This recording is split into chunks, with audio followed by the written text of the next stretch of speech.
Thank you Hey, for having us. Pleasure to be here, guys. oh, thank you so much for joining us on Mod TV.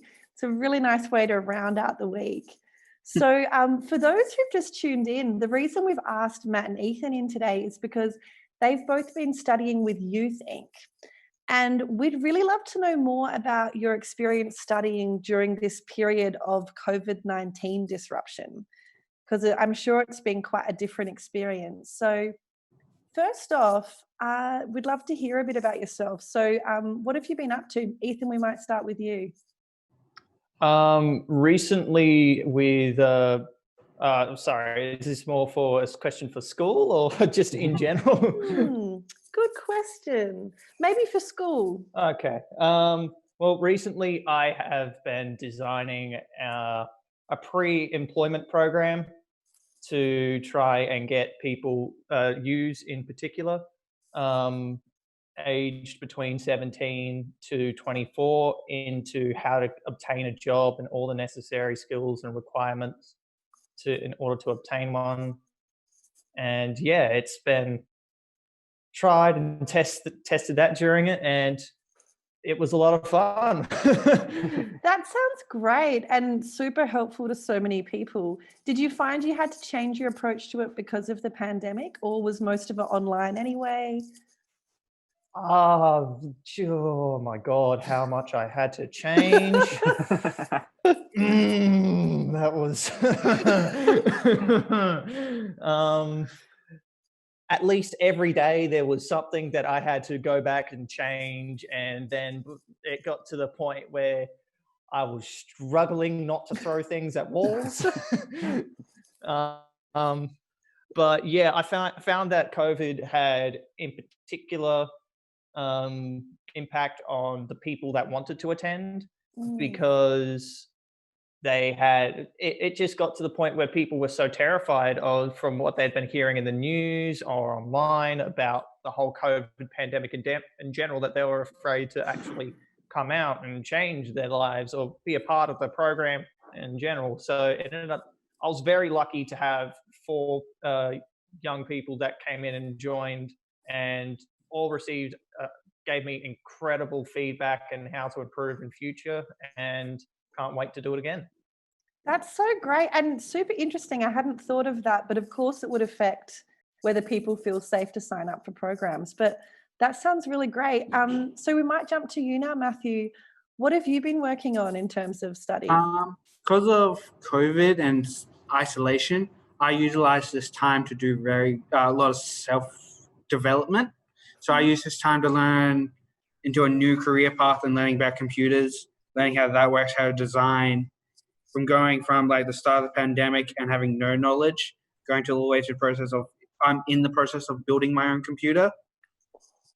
Oh, cool. I would not even know where to start with that. Computers to me still feel a bit like some kind of crazy magic. It was very foreign to me. That's why I took this, because we're going to be so isolated. I'm just going to be in a screen most of the time. Use my time to actually learn how does this screen work? How can I utilize this to go forward in careers? And during the time we were doing research project, or as we call it, passion project. So I used that to fuel to make reports and get my SACE. Awesome. That sounds like a great use of your time. Nice work. Yeah. I love that you found the project in just what was already right in front of you, of like, well, I'm going to be spending a lot of time with this computer, Yes. so figure out what makes it tick. Yeah. Great. And maybe we'll stay with you, Matthew, for now, for this next question. Some of our viewers may not be super familiar with what Youth Inc. does. So could you tell us a bit about what is Youth Inc. and what it does? Yep, I can do that. I get asked this a lot. So Youth Inc. is a new education program ranging from people 17 to 25. We try to aim for people who have kind of fallen out of the current education system we have in place, and to help them find a new career or help them find a new passion.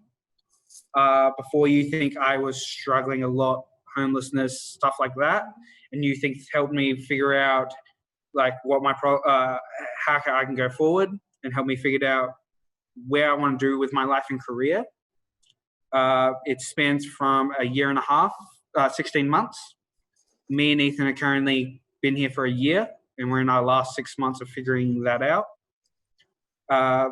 It's a very new system we have in YouThink, but we've tried a lot to implement it into other schooling, but it's very hard because YouThink is so unique. Experimental. Yeah, experimental and unique.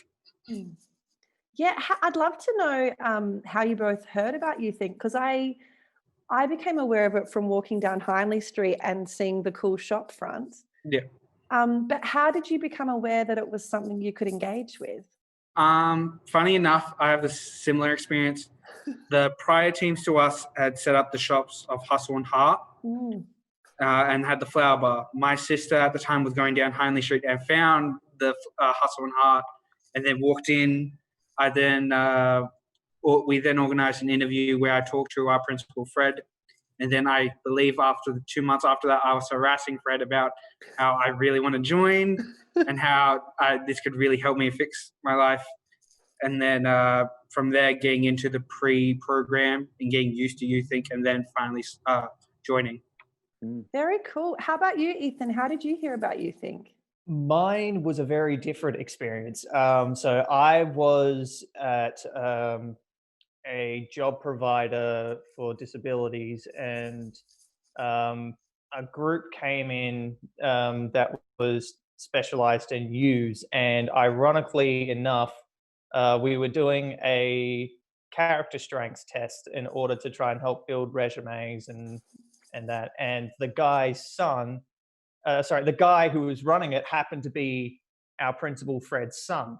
And so he knew exactly what YouThink was, and explained to me what it was, and then brought me in to go have a talk with Fred. And I was very, very guarded at first, because I had been taken advantage of by the entrepreneurial type figure before. And then, but one thing that I did admire about them was their ability to run a business, pretty much.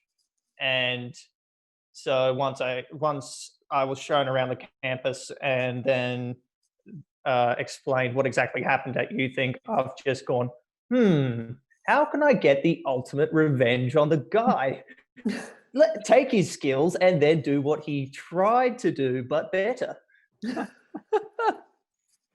Ultimate revenge, success. Yeah, great source of motivation. And in the time that you've been at YouThink, what kinds of things have you been doing? What have you been learning about? What has your experience looked like since you got involved? It's been a very unorthodox method, because I find that the learning managers at YouThink, because it's a business school, it's an entrepreneurial type thing. They try to focus on everyone getting their own passions to try and build a business around that. And so whilst one person might, like what we were describing earlier, how I was running the pre-employment program because Matt was working on computers. And it's like that for each student around here. Cool. So it's quite individualized, is it? Like, do you talk about what you're interested in, and then they're like, okay, how can we make that happen? Exactly. And what I really enjoy about the students and the staff here is that they're willing to listen into your ideas and give constructive, if sometimes brutal, criticism. Honest. Honest. Yeah. Very good word.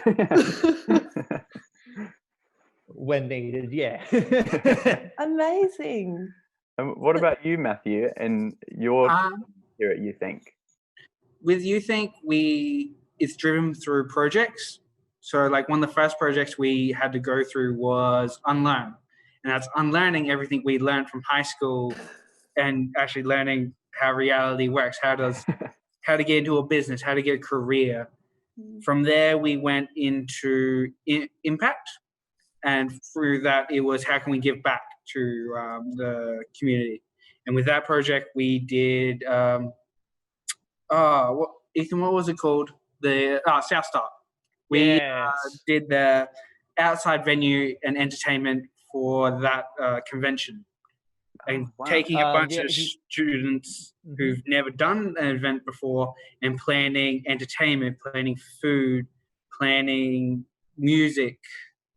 Yeah, we had to design the whole layout, hire food vans, try and organize performers as well as other music. Yeah, unfortunately, during the day of the thing, I fell ill, but Oh. but yeah, from what I heard, it went out really well. It was a lot of experiences we gained from that. From there, we went into Passion Project, which is our research project, but with more support and individual help, trying to figure out how to, like some students trying to get their SACE and how to get that research project done. All during this time, before COVID, we were getting opportunities with Christmas pageant or hosting a golf event. Yeah, but unfortunately, due to COVID, we've had to change exactly what we've been doing. Yeah. So our whole, because we run workbenches in YouthInc. So while we study from Tuesday to Thursday, Friday we work in like a proper business sense and get paid per hour. Oh, great. That's awesome. I know, showing up to school and getting paid for it. Oh my God. Please. So yeah, we get to work with some people with the learning managers. I work for a different person contracted through CCYP, but like we have multiple teams all ranging to grow YouthInc.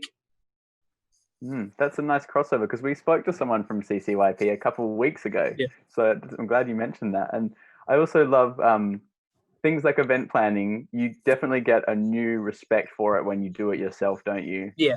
Yeah. It's so much work. Yeah. Through that project alone, I've never like undertook a leadership role. Yet through that, I had to become leader for a decor team and do all the help people figure out what are we going to do with this budget. It's no small task. No, and I imagine there'd be so many transferable skills from that as well. Yeah. So Ethan, maybe we'll jump to you to start with the next question. It sounds like you learned so many different things. What's been the most interesting part for you so far? The most interesting part for me has been, I don't want to say, I don't think interesting is the right word for it, but it's definitely been the most effective. And that was after I tried the first of my pre-employment program. One of the main things that I wanted to do, one of the main points I wanted to get across during the program was something that I learned during our impact project, because we all had the expo thing was one where we all worked together, but at the same time we were all before then we were all separated into different groups just before the COVID outbreak started, and at that time I was trying to make a podcast around how to gain a job, and whilst I was interviewing job providers, I found one of the things that I learned from listening to them was that people weren't actually going to find a job if they're not actually ready for a job. And what I wanted to get across during the program was it's okay if you're not ready, because there's a place like YouthInc that would take you in. And then one of the young girls that joined the program was, when she first joined, there wasn't very much, like she was doing it for just to see what it was and maybe it would help. But then after she finished, just the one day, you could see hope. And then afterwards, I was just gone, okay, yeah, that's what I'm doing. I don't care. I'm doing this. Ethan, that is so cool. It must be really rewarding to be at this place that has changed your life so much, and then to get to be part of it changing other people's lives. Yeah, it's been insane. And then ever since I just like, I've been planning on doing something like that back home. And then as soon as I saw that look, I was like, yeah, I'm definitely doing it. I don't care how, but I'm just going to stay in this field of work for forever. That is so awesome. And how about you, Matt? What's been the most interesting or maybe rewarding part for you so far? Nearly the whole program been really rewarding. Prior to like Youth Inc, I had a lot of trying to figure out what am I going to do with my life, with a lot of home issues, not knowing how do I go forward. Like I don't suit anywhere. To then going to Youth Inc, and one of the services they provide is life coaching, and like having a staff member on there who can talk to your problems. And through talking to a life coach and staff members, figuring out that I'm really good at just connecting to people and talking. And from there, I've realized that I want to become like a social worker slash SSO, and not so much teach a class, but help individual students. That's brilliant. That's really, really cool. Sorry, I'm just like, that's awesome. Like that just sounds great. And I could see you being a wonderful SSO. My parents are teachers, and so I've met lots of SSOs, and you've got the right energy for it. Yeah. That would be amazing. And SSOs are great because they're often working with kids who are having particular difficulties as well. Yeah. So you can really help with that individualized learning, which sounds like it's kind of what you do at Youth Inc, is helping people with their specific stuff. Yeah. I like realized this because I've gone through so much in just such a short lifespan. When people, I've always been known as they don't like it, but I'm like a life coach within our team. Like a lot of the students come to me, then I have to direct them. You've got to talk to our staff. Like I'm not qualified yet. It's weird when other people think that you're Dr. Phil, huh? Yeah. And I love that in both of your responses, you've spoken about how you've had this experience and you felt this change, and now you want to go forward and help others experience that change. I think that's such a beautiful idea that both of you have put into action already. Absolutely. Now, you talked about it a little bit at the beginning of the interview. Yeah. But as a student, in terms of practicalities, what did the disruption of COVID-19 mean for you? Were you having to work from home? Could you still go into the main building? What did that mean? Matthew, maybe we'll say with you. So what we did prior to having to self-isolate, we saw this coming. So I was one of the people, one of the students actually helping the staff members figure out how can we transition learning into an online space, and then realizing the reality of that is just sitting at home every day in front of a computer, trying to do work. Like we were unable to go to school because it was closed off, but we would try and get as many people to engage as possible. And Thursdays, for instance, we do shout out lunch where we now do it again, but we get everyone together. Everyone has a lunch together. The school provides, normally cook there from now, because everyone's self-isolated. If they're having trouble feeding, we would make pre-made meals, freeze them. Students, if they need, could come in, we could give them that. And then once we were finally allowed back in the building, we split off into 2 different teams. So like half of us would come in one day, half of us would come in the next day. Just to add on to how the school handled the COVID-19 incident, I found that the school handled it really well, as they managed to get, they gave out all the students, let them borrow a laptop so that way they could do a WhatsApp call from home.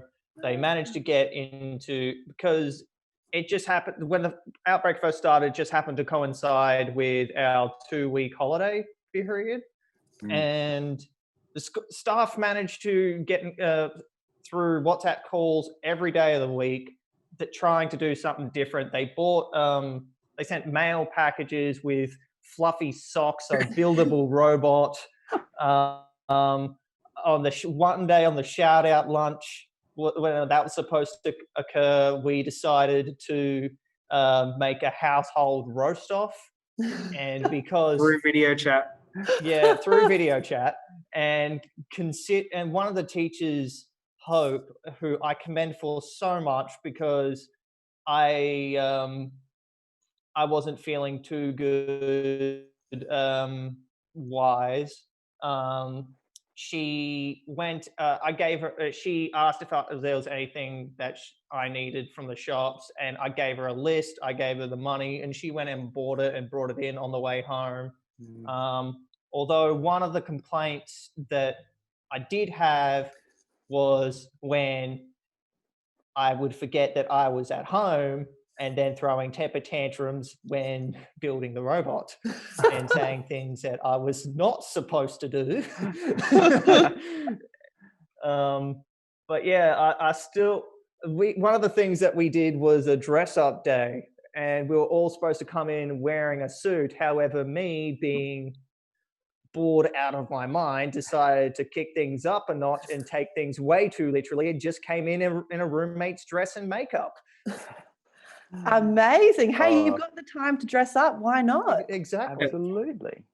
It sounds like you think handled the transition really, really well. And also that they did a really good job of not only keeping your studies up, but also taking care of your mental health as well, because suddenly being at home and not getting to see each other, it can be really hard to stay motivated, but it sounds like they took all of that into consideration. Yeah, like the only people that were at fault during that situation was Australia Post, because far out, they can't send a decent mail, can they?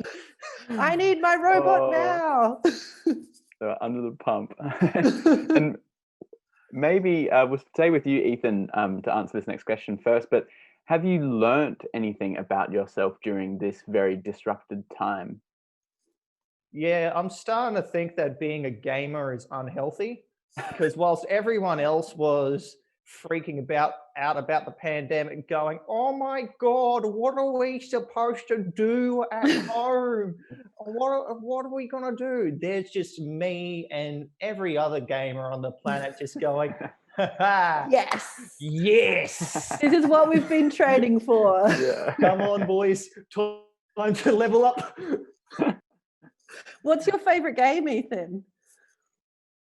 Don't put me in a predicament like I know, that. it's hard. There are way too many. Did you have that? True, huge question. Did you have a game that you played the most during lockdown? Oh yeah. Ironically, during that time, I just happened to invest in getting a couple of really good RPGs, and one that I really enjoyed was Persona 5 Royal. That was just, oh my God. Very cool. Yeah, and I guess 2 questions now for you, Matthew. Yeah.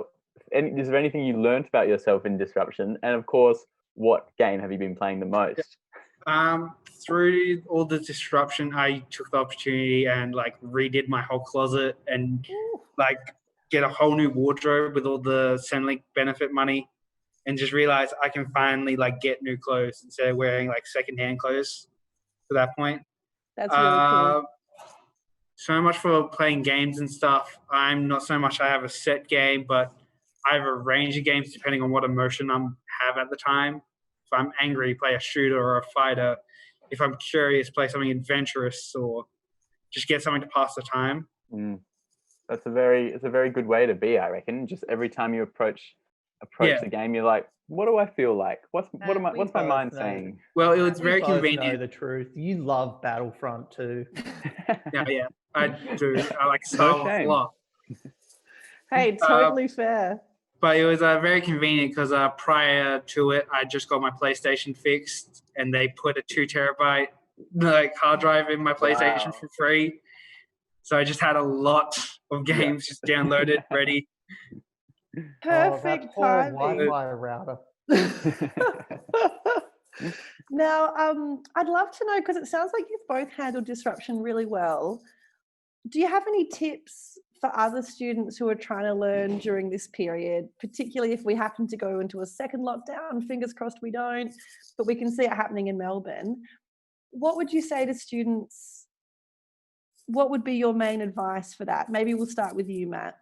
Well, I handled it by doing like a schedule for myself where, because we kind of already had it with like not so much during the holidays, but when we were back, where morning by 10 o'clock, have a call, talk to everyone, and then the whole, got like an hour or two, do whatever you want, lunch, sort yourself, and then have another just calls, follow how you were that day. And through that, making a little schedule for myself where I'd spend maybe 2 to 3 hours, do some art and listen to music, and then maybe spend the rest of the day, if I want, do something more practical and play a game and stuff, or just find like scheduling out anything I have just so I wouldn't burn out and just do one thing. I think that's a great idea. I found the same thing. I had to make a little schedule for myself. Yeah. Just to keep on track with things as well, because it was quite hard to keep track of time, I found, during that period. So it can be nice to look back and go, yeah, I have achieved stuff. And also, like you said, setting time aside to play games and do art and keep It's just so much other things. I was very worried that if I just play a game, I'm going to get burnt out and not want to play, meaning I don't want to use that like equipment or like a necessity to get by. Totally. And Very what wise. about you, Ethan? What would be your advice to students? I'm pretty much the same as Matt, but however, I would say keep in touch with your family, because they're the ones that really need you at that point in time, even if they're away from you. And try to, as much as this is very hypocritical from me saying it, don't play games repeatedly. Do something different every day, then play games. Yeah, I had a similar struggle, I got to say. I got Animal Crossing at the start of the pandemic, and while I love it, yeah, I know, I'm used to that reaction, Ethan. I'm okay with it. But yeah, it's good. I understand. It's pretty wholesome and addictive. I am definitely also guilty of like, I kind of have a very on and off relationship with games where I go through periods where I get really heavily into them, and then I kind of find myself doing too many other things. And then, but yeah, this lockdown, I went on the internet and I ordered a bunch of new games, and I've just been making my way through them. Yeah, because one of the things I found myself getting back into was writing, and then that was a hell of a lot more fun now that, I had time to do it. Yeah, I had more of the mentality of you, Jacob, where because when we had school, I wouldn't play games until maybe the weekend and treat myself that time off. But then because of COVID, it's just like, what can I do? I have time off now. Well, I better. Yeah. Now, Right. I'm really sad to say that we've actually run out of time for our conversation today. But before you go, I would like to know if any of our viewers are interested, where would you recommend they go for more information about Youth Inc? We have a Facebook, Instagram, and we have a actual webpage about Youth Inc. And through that, you can email, call us, or if need be, you can actually come into Youth Inc. on Hindley Street if you would like to talk to us. Sweet. And I'm pretty sure our awesome moderator, Kat, is going to drop those links in the chat. So if you're watching and keen, definitely click on them and have a look. But Ethan and Matt, thank you so much. It's been a total pleasure. Well, thank you for having us. Yeah, Thank it's you. been an absolute thrill of a thing to do. It's been great chatting with you both. Thanks. Thank you. Catch you later.